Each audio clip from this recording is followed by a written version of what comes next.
بسم الله الرحمن الرحيم الحمد لله والصلاة والسلام على رسول الله وعلى آله وصحبه ومن والاه ودي يتكبراتكم مسلم من المنجنيتوች السلام عليكم ورحمة الله وبركاته ዛሬ የምንተዋወሰው የመሳው ሸሪዓችን ሲፈቱል ውዱእ የውዱእ አደራረግ የሚለውን እናያለን ማለት ነው። አላህ ጀለ ወዐላ ሶላት ግዴታ ሲያደርግብን ለሶላት ቅድመ ሁኔታዎችን ወይም ሽሩጦችን መስፈርቶችን አስቀምጦልናል። ከሶላት መስፈርቶች መካከል ውዱእ አንደኛ ላይ ይገኛል ማለት ነው። ውዱእ ያለሱ ሶላት ተቀባይነት የለውም። ውዱእ ነብዩም አለይሂ ሰላቱ ወሰላም በንግግራቸውም እንደዚሁም በተግባራቸውም አስተምረውናል ማለት ነው። ውዱእ እና ወዱእ አለ። ውዱእ ዋውን በضማ ስናነብ ውዱእ የምናደርግበት ውሃ ሲሆን ውዱእ ተግባር ሲሆን ማለት ነው። አፎን ውዱእ ዋውን በضማ ስናነብ ተግባሩ ወይም ትጥበቱ ሲሆን ውዱእ ደግሞ ዋውን በፈታ ስናነብ ምን ይሆናል? ውዱእ የምናደርግበት ውሃ ይሆናል ማለት ነው። ያለ ውዱእ ሶላት ተቀባይነት የለውም። አንድ ሰው ውዱእ ሳያደርግ ረስቶ ወደ ሶላት የገባ እንደሆነ ወይም ሶላት ውስጥ ያለ ውዱእ የተበላሸ እንደሆነ ቀጥታው ሶላቱን ለቆ ይወጣል። ወይም ሶላት ውስጥ ሆኖ ውዱእ እንደሌለ ካስታወሰ ሶላቱን አቋርጦ መውጣት ወይም ሶላቱን ተበላሽቷል ከመጀመሪያው አልተጀመረም ማለት ይቻላል ማለት ነው። እና ከይፍየቱል ውዱእ የውዱእ አፈጻጸም እንዴት ነው ብለን ስናይ አላህ ጀለ ወዐላ ቁርአን ውስጥ ጠቅሶልናል። ሱረቱል ማኢዳ ምዕራፍ 5 ቁጥር 6 ላይ እንዲህ ይላል፣ ያ አዩሃ አለዚነ አመኑ እናንተ በአላህ ያመናችሁ ሰዎች ኢዛ ቁምቱም ኢለ ሶላት ወደ ሶላት ለመስገድ ነይታችሁ ስትነሱ ፈግሲሉ ውጁሀኩም ፊቶቻቸውን መታጠብ ግዴታ ነው። ወአይዲየኩም ኢለል መራፊቅ ሁለት እጆቻቸውን እስከ ክርኖች ድረስ ወምሰሁ ቢሩኡሲኩም ራሳቸውን አብሱ ወአርጁለኩም እግራቸውንም መታጠብ አለባቸው ብለው በዚህ ቁርአን አያ ደነገገልን ማለት ነው።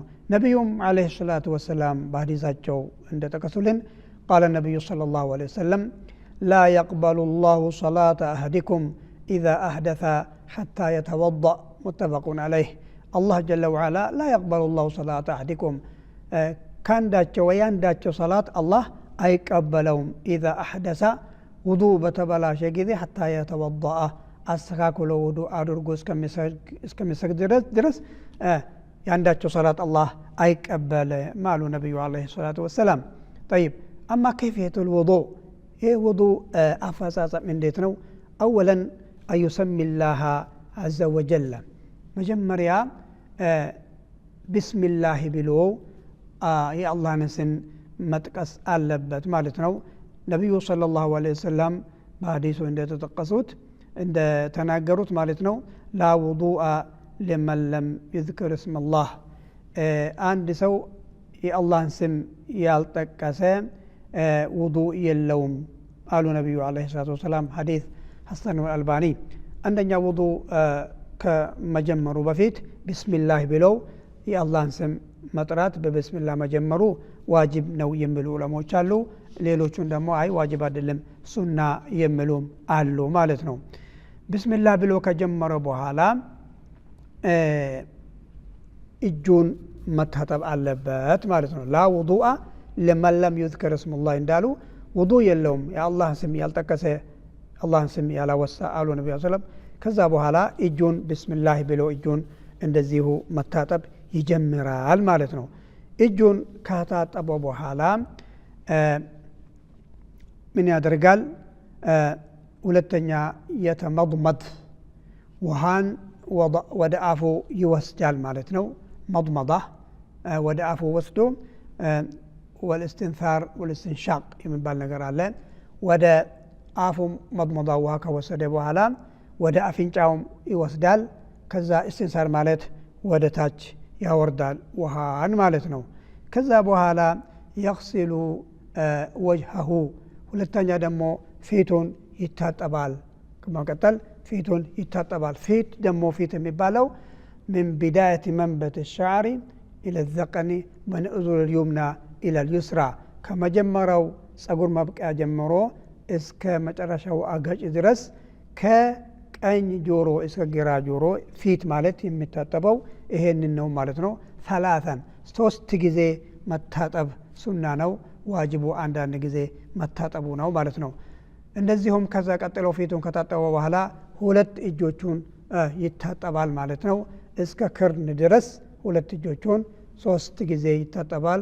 ከግራ ከቀኝ ጀምሮ ከዛ ሶስት ጊዜ ካጠበ በኋላ ወደ ግራ ይሄድና እስከ ክርን ድረስ ሶስት ጊዜ እጁን ይታጠባል ማለት ነው።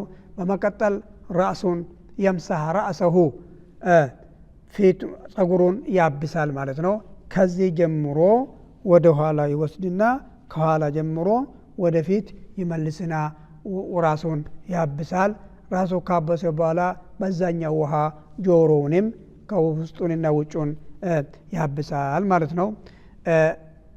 እጆቹንና ፊቱን ሶስት ጊዜ ካጠበ በኋላ ራሱን ካበሰ በኋላ يغسل رجليه إلى الكعبين ሁለት እግሮችን እስከ ቁርጭምጭሚት ድረስ ሶስት ጊዜ ቀኙን رجل اليمنى ካጠበ በኋላ በመቀጠል رجل اليسرى ሶስት ጊዜ ያጥባል ማለት ነው። በዚህ መልክ ውዱን ባጭሩ አጠናቀቀ ማለት ነው። ይህ ላይ ማስረጃ ሶስት ጊዜ በመታጠቡ ማስረጃ ሶስተኛ ሐዲስ ምንድነው? ማስረጃው أن عثمان بن عفان رضي الله عنه دعا بوضوء عثمان بن عفان የሚባለው ሰሃቢ ውሃ አቅርቡልኝ ብሎ ውሃ ካቀረበ በኋላ فتوضأ وضوء አደረገ فغسل كفيه ثلاث مرات ሁለት እጆችን ሶስት ጊዜ ካጠበ በኋላ ثم مضمض واستنثر في ውሃ ወደ አፍ ወስዶ ወደ አፍንጫ ወስዶ አወጣና ثم غسل وجهه ثلاث مرات ሶስት ጊዜ ፊቱን ካጠበ በኋላ ثم غسل يده اليمنى إلى المرفق ثلاث مرات ሁለት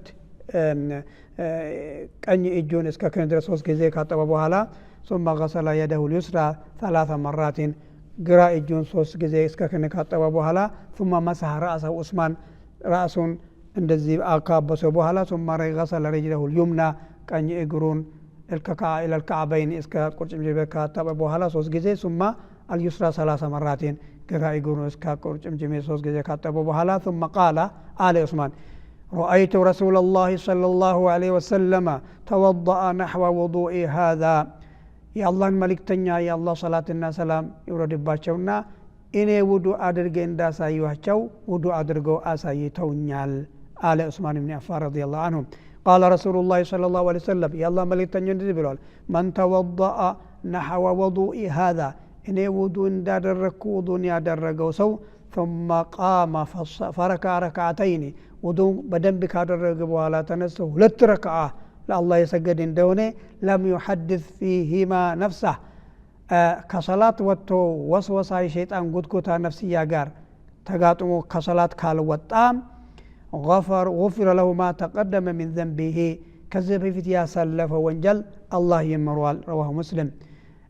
እዚህ ላይ ሰላት ውስጥ በጡማኒና መስገድ በሁዱር القلب መስገድ ከሰላት ሳንወጣ ስንሰግድ ሱና ሰላት ውዱ ተስተካክሎ ሰላት ተስተካክሎ ከሰገደን ምህረት አላህ Subhanahu Wa Ta'ala ይሰጠናል ማለት ነው። ይህ ውዱ ተስተካክሎ ሰላት ተስተካክሎ ከሰገደ ሱና ነው። ሰላቱ ደግሞ ሱና የተስተካከለ ሱና የሰገደ እንደሆነ ምህረት የሚሰጠን ከሆነ ሁሌ አምስቱ ፈርድ ሰላትን ከሰላት ሳንወጣ ከሰገደን ውዱ ባደረነ ቁጥር ሱነቱል ውዱ የሚባል ነገር አለ። ሰላቱ ዱሃ የሚባል ነገር አለ። ሱና ሰላቶች ብዙ አሉ። ከሰላት ሳንወጣ ከሰገደን አላህ ጀለ ወዐላ ምህረት እየሰጠን ነው የምንኖረው ማለት ነው። ትልቅ ኒዕማ ነው እስልምና። ትልቅ ኒዕማ፣ ትልቅ ሀብትና ትልቅ የአላህ ኒዕማ መርሳት የለብንም ማለት ነው። ውዱ ስናደርግ ደግሞ ውሃ የማይደርሱ ቦታዎችን ጥንቃቄ ልናደርግ ይገባል። አኢሻ ረዲየላሁ ዐንሃ ከዕለታት አንድ ቀን ወንድሟ አብዱራህማን እብኑ አቡበክር ውዱ ሲያደርግ አይታ ጥንቃቄ አድርግ የአላህ መልእክተኛ ሰለላሁ ዐለይሂ ወሰለም ሲሉ ሰምቼ ነበር። ወይሉ ሊልአቃቢ ሚነ ናሪ የውመል ቂያማ በዕለተ ትንሣኤ ቀን ውዱአቸውን በትክክል ያላደረጉ ውዱ ያልደረሰበት ቦታ በቸኮላ በችኮላ ውዱ አድርጎ ውሃ ያልደረሰበት ቦታ በፊትም ከእጅም ከእግርም በተለይ ከእግር የሚያስቀሩ ከሆነ ያ ቦታ እሳት ሳይነካ አይቀርም ብሎ ነብዩ ሰለላሁ ዐለይሂ ወሰለም ስለ አስፈራሩ ብላ ወንድሟን አስጠነቀቀች ማለት ነው። የፈለገ ወደ ሰላት ብንቸዋከለም ውዱአችን አስተካክለን ማድረግ ይጠበቅብናል ማለት ነው። ከዚህ የምንረዳው ውዱም ስናደርግ በንያ ነው። በመጀመሪያ ቢስሚላህ ስንል ንያን ከቢስሚላህ በፊት ንያ ነው የምናስቀድመው ማለት ነው። ነብዩም ሰለላሁ ዐለይሂ ወሰለም ኢነማ አልአዕማሉ ቢንኒያት አንድ ስራ አንድ ዒባዳ የነየት ያክል ነው ሰውየው የሚያገኘው ስላሉ ውዱ ትልቅ ዒባዳ እስከሆነ ድረስ በንያ ነው ውዱአችን የምንጀምረው። ውዱ ደግሞ ስንነይት በምላስ የምንናገረው ነገር የለም። ኢነማ አልአዕማሉ ቢንኒያት በቀልባችን ነው እንጂ ላ ቢተለፉዝ በለፍዝ አውጥተን የምናወራው ነገር የለም። طيب ውዱ በዚህ መልክ በንያ ጀመረን አፈጻጸሙን በዚህ መልክ ካየነው መስረጃዎቹን ካየን በኋላ ነብዩ አለይሂ ሰላቱ ወሰላም ውዱ ካጠረስን በኋላ ከሰላት በፊት ያሉ ነገር አለ። قال رسول الله صلى الله عليه وسلم من توضأ فأحسن الوضوء ውዱን ያደረገ ሰው ውዱን ደግሞ አስተካክሎ አድርጎ ከጨረሰ በኋላ ثم قال ከውዱ ካጠናቀቀ በኋላ ያለ እንደሆነ አሽሀዱ አላ ኢላሃ ኢላላህ ወህደሁ ላ ሸሪከ ለህ ወአሽሀዱ አነ ሙሐመደን ዐብዱሁ ወረሱሉሁ اللهم اجعلني من التوابين واجعلني من المتطهرين فتحت له أبواب الجنة الثمانية يدخل من أيها شاء ነብዩ አለይሂ ሰላቱ ወሰላም ይሄን ዱዓ ያደረገ አላህ ጀለ ወዐላ ከስምንቱ በሮች መርጠህ ጀነት ግባ ይባላል የውም القيامة አሉ ነብዩ አለይሂ ሰላም። ስለዚህ ይሄን ዱዓ ማህፈዝ አለብን። أشهد أن لا إله إلا الله وحده لا شريك له وأشهد أن محمدا عبده ورسوله اللهم اجعلني من التوابين واجعلني من المتطهرين ይሄንን ሐፍዘን ደጋግመን ውዱ ባደረግን ቁጥር ማለት አለብን ማለት ነው። اللهم اجعلني من التوابين ቶባ ከሚያበዙ ባሮች አድርገን واجعلني من المتطهرين ንጽህና የልብ ንጽህና የሰው ንጽህና የምላስ ንጽህና ከሚያበዙ ባሮች አላህ ያደርግን ነው። ከተውሂድ በኋላ አሽሀዱ አን ላ ኢላሃ ኢላላህ ወአሽሀዱ አነ ሙሐመደን ዐብዱሁ ወረሱሉሁ ከሊመቱ ተውሂድን ደጋግመን ከውጡ በኋላ መዘውተር ይኖርብናል ማለት ነው። هذا وصلى الله وسلم وبارك على سيدنا محمد وعلى آله وصحبه أجمعين والسلام عليكم ورحمة الله وبركاته.